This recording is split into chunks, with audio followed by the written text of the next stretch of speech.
আজ এই জায়গাটায় এসে পুরনো স্মৃতিগুলো যেন ফিরে ফিরে আসছে, চোখের সামনে ভেসে উঠছে। এই জায়গাটা আমার ভীষণ চেনা, মানে এখানেই আমি ধরতে গেলে মানুষ। কেন বলছি, কারণ এর ঠিক পাশেই রয়েছে আমার বাপের বাড়ি, আর আমি রয়েছি হবিবপুর স্টেশনে। ছোটোবেলা থেকে এই ট্রেনে করেই সব জায়গায় যাতায়াত, মানে লেখাপড়া, স্কুল, কলেজ, পড়াশোনা, পড়তে যাওয়া সবই কিন্তু এই ট্রেনে করেই আমি যাতায়াত করতাম। কিন্তু ওই যে বিয়ে হয়েছে যেখানে আর কি, তারপর থেকে আর ট্রেনে যাতায়াতের কোনো রাস্তা নেই। মানে একটু হাই রোডের পাশে আর আর কি বিয়ে হয়েছে, তো যা ট্রেনে চলাচলের কোনো প্রয়োজনই আর কি এখন পড়ে না। তো আজকে যাচ্ছি আমি একটা বিশেষ উদ্দেশ্যে, মানে বিশেষ একটা কাজে, সেই কারণে আজকে একটু ট্রেনে করে যাচ্ছি একটা মেকআপ করাতে, মানে মেকআপের একটা বুকিং ছিল। তো সেই কারণেই আর কি মেকআপের জন্য আমি এসেছি চাকদাতে। তো সেই কারণেই আর কি হবিবপুর স্টেশনে এসেছি, অনেক দিন বাদে এসে সেই পুরনো স্মৃতিগুলো ফিরে ফিরে আসছিল, যে এখানেই কিন্তু আমার বেশিরভাগ সময়টা ট্রেনে করে যাতায়াত করতে করতেই চলে যেত। তারপরে পৌঁছে গেলাম লোকেশন, মানে যেখানে আমার সাজানো। যেতে গিয়ে দেখি এই কুমোরটুলি, মানে পালবাড়ি, এখানে অনেক ঠাকুর তৈরি হচ্ছে, আর কি সুন্দর লাগছে সব সরস্বতী ঠাকুর সামনে। এখন সরস্বতী পুজো আছে। আর আমাকে যে টোটো করে যে ঠিকানাটা দিয়েছিল, তারপরে ভেতরটায় আমি আর বুঝতে পারিনি, তো ওনাদেরকে ফোন করেছিলাম, তাই সামনে ওই দাদাভাইটা আমাকে এগিয়ে নিতে এসেছিল। তো কথা বলতে বলতে চলে এসেছি যার বাড়িতে আর কি সাজানো। একটা ছিল তোমার পার্টি লোক, মানে পার্টি মেকআপ ছিল। তো সেই কারণেই আমি চলে এসেছি এতটা দূরে। তো এসে বসে গেছি মেকআপ করাতে। মানে আমি যেহেতু ফিরবো, সেই কারণে মানে একটু বেলা করেই টাইমিংটা দেওয়া ছিল। আমি ঠিক 4টের মধ্যে ঢুকে যাব বলেছিলাম। তো 4টের মধ্যেই আমি বাড়িতে চলে এসেছি, আর বসেও পড়েছে আর কি। তো দিদির ডিমান্ড খুব একটা বেশি ছিল না সাজার নিয়ে, বলেছিল একটা সফট গ্ল্যাম লুক চাই আমার, মানে খুব বেশি হেভি মেকআপ চাইনি। আই মেকআপটাও একদম নর্মালি চেয়েছে, যে একটা সফট আই মেকআপ হবে। মানে বিশেষ করে দিদিভাইয়ের সঙ্গে কথা বলে এত মানে অনেক কিছু জানতে পারলাম। দিদিভাই নিজে বলছিলেন যে দেখো, আমি পার্টি মেকআপ করছি ঠিক আছে, কিন্তু আমার শ্বশুরমশাইকে নিয়ে আমার ভীষণ চিন্তা। আমি বলছি কেন? বলছে হয়তো লোকের মধ্যে বলে দিল এটা কী মেকআপ করেছে, মানে মেকআপ সম্পর্কে ওনার কোনো জ্ঞান নেই। মানে আমি বলছে জানো, আমার বিয়েতেও এরকম বলেছিল যে তুমি এত হেভি মেকআপ কেন করেছো।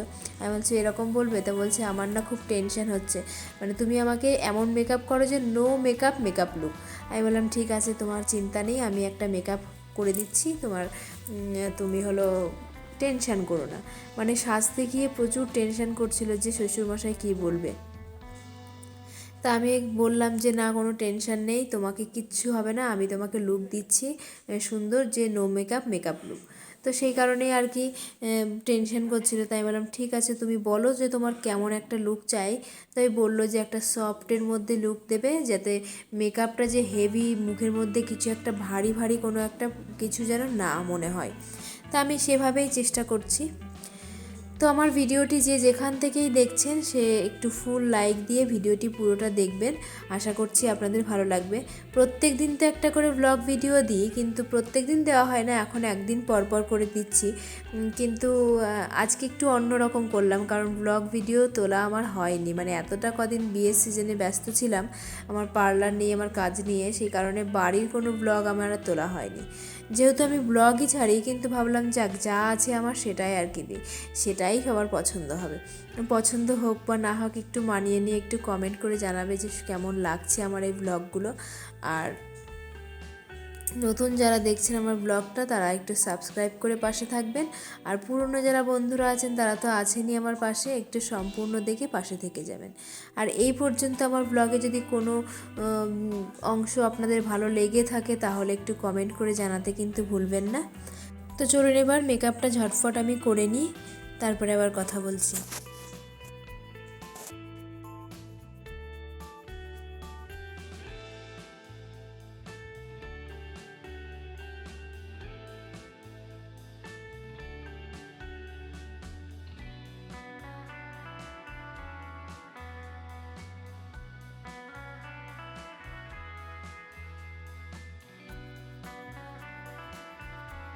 যেহেতু আমার এই ভিডিও ক্লিপগুলো আমার ফেসবুকে, ইনস্টাগ্রাম এগুলোতে পোস্ট করতে হয়, সেই কারণেই আমার ক্যামেরাটা আর কি সোজা করে রয়েছে। যেহেতু এক একটা তোমার ভিডিওতে পোস্ট করতে গেলে মানে ফেসবুকে পোস্ট করতে গেলে যেমন 9:16, এমন আবার হলো তোমার ইউটিউবে পোস্ট করতে গেলে 16:9, এরকম একটা একটা করে তোমার ফিচার্স থাকে। তো সেই জন্যই আর কি এটা একটু লম্বা করে ক্যামেরা হয়ে গেছে, সবাই একটু মানিয়ে নেবে। কারণ শর্টে ছাড়তে গেলে পরে লম্বা করেই আর কি ফোনের সোজাসুজি ধরতে হয়। আর তোমার ইউটিউবে ব্লগ ভিডিওর জন্য ফোনটা একটু তোমার অন্যরকম করতে হয়। মানে সবাই বুঝতেই পারছেন আমি কেন বলছি এটা, কারণ আমার ক্যামেরার মানে দুরকম হয়ে গেছে। তো যাই হোক, তো এভাবে একটু সবাই দেখে নেবে। এবার কমপ্লিট আমার প্রায় মেকআপটা, আমি বললাম না একদম সফট লুক, মানে যেমন আছে তেমনই, কোনো রকমের আর কি হেভি কিছু করিনি। আর আমাকে বললো আই মেকআপটা একটু হালকা তোমার কাট ক্রিসের মধ্যে আর একটু লাইনটা টেনে দেবে হালকা করে। আমি বললাম ঠিক আছে, তোমার ডিমান্ডে তুমি যেভাবে চাইবে আমি ঠিক সেভাবেই তোমার মেকআপটা করব। আর বললো যে মাথার চুলটা একটু একদমই অল্প, মানে মাথার স্ক্যাল্প দেখা যাচ্ছে, তো অনেকটা ম্যানেজ করে বললো আমাকে একটু ওপেন হেয়ারের মধ্যে রাখার চেষ্টা করো। এইসব অল্প চুলে কিন্তু ওপেন হেয়ারটা অতটা করা খুব একটু টাফ হয়ে যায়, মানে যেহেতু চুলের ডেন্সিটি ভীষণই কম, তো সেই কারণেই আর কি খুব অসুবিধা হচ্ছিলো, মানে অল্প অল্প মনে হচ্ছিলো। আমি বললাম দেখো এরকম এর মধ্যে ওপেন হেয়ার কিন্তু এর থেকে ভালো ভলিউম কিন্তু হবে না। বলছে তুমি যেমনই হোক আমার চুলটা একটু কার্লি করে ওপেন হেয়ার করে দিও। আমি বললাম ঠিক আছে, তাহলে তোমার চুলটা আমি ওপেন হেয়ারই করব। আর এবার মেকআপটা মোটামুটি আমার প্রায় আর কি কমপ্লিটের মধ্যে, কিন্তু একটু অন্ধকার হয়ে গেছিলো। এবার আমি অতটা দূর ফিরবো, কিন্তু জানেন সমস্যাটা হয়েছিল, কোনো টোটো পাওয়া যাচ্ছিল না। এতক্ষণ ধরে সবাই আমার জন্য মানে ব্যবস্থা করছিল টোটোর জন্য, বললো যে কোনো টোটো কিন্তু পাওয়া যাচ্ছে না, খুবই অসুবিধা হচ্ছে। আমি বললাম তাহলে এবার আমার তো ফেরা ভীষণই সমস্যা হয়ে যাবে। বললো না দিদিভাই তুমি কোনো চিন্তা করো না, আমার হাজবেন্ড তোমাকে স্কুটি করে তোমাকে হাই রোডে দিয়ে আসবে, ওখান থেকে তুমি টোটো অ্যাভেলেবেল পেয়ে যাবে। তো সেই কারণে আমি বললাম একটু নিশ্চিন্ত হওয়া গেল আর কি। আর আজকের এই টাইমটাতে দিনে আমার মানে পার্লারে আমার প্রচুর চাপ ছিল, কিন্তু আমার যেতে লেট হয়ে যাওয়াতে সব মানে আর কি ক্যান্সেল হয়ে যায়। ঠিক আছে, ক্যান্সেল হয়ে গেছে, যাক কিছু করার নেই। কারণ তারা এসেও আমাকে যারা বুকিং করেছিল আর কি, তারা এসে আমার পার্লার থেকে ফিরে গেছে। সবাই আমাকে পরে জানালো যে আমি এসেছিলাম কিন্তু তোমার আসতে লেট হওয়াতে আমার মানে সাজতে পারলাম না। তারপরে কমপ্লিট হয়ে গেছে। এবার এই কুন্দনের সেটটা একটা টিকলি ছিল, সেই টিকলিটা পরিয়ে বলছিল টিকলিটা আমি পরবো না, একটু মোটা করে সিঁদুর পরিয়ে দাও। কিন্তু দিদিভাইয়ের কাছে কোনো মেরুন কালার ছিল না। এবার যেহেতু মেকআপের সঙ্গে মেরুন কালারটা ভীষণই যায়, মানে ক্যামেরাতে মেরুন কালারটা সেটা একটা সফট একটা লুক চলে আসে, খুব সুন্দর লাগে। আর এই লালটা কিন্তু লাল সিঁদুর পরলে ক্যামেরাতে সেটা একটা হালকা লাইট কালার চলে আসে, যার কারণে ক্যামেরাতে খুব একটা ভালো লাগে না। আমি বললাম যে আমার মেরুন কালার সিঁদুর নেই। বললো না গো, যেটা আছে তুমি সেটাই পরিয়ে দাও। তা আমাকে বললো, আমি এই সিঁদুরটা একটু ডিপ করে পরিয়ে দিলাম। তা আপনারা সবাই কমেন্ট করে জানাবেন যে লুকটা কেমন হয়েছে। আর আমি আমার এই ক্লায়েন্টের রিভিউটা আপনাদের শোনাবো যে তার কেমন লেগেছে। তো আমাকে বললো ঠিক আছে মোটা করে সিঁদুরই পরিয়ে দাও। এবার আমি বলছি এবার তোমার টেনশনটা কমেছে তো, যে তোমার দেখে বলছে হ্যাঁ আমার টেনশনটা কমে গেছে, আশা করি আমার শ্বশুরমশাই কিছু বলবে না। মানে এই এক্সপিরিয়েন্সটা দিদিভাইয়ের আগে হয়েছে, যার কাছ থেকে আর কি মেকআপ করেছিল। বলো তোমার কেমন লাগছে সেজে? খুব সুন্দর, একদম ফুললি স্যাটিসফাইড। পছন্দ হয়েছে? সুন্দর হয়েছে, দারুণ হয়েছে, দারুণ।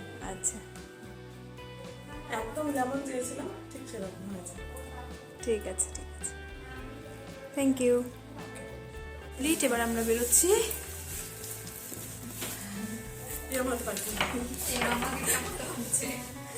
কেমন লাগছে?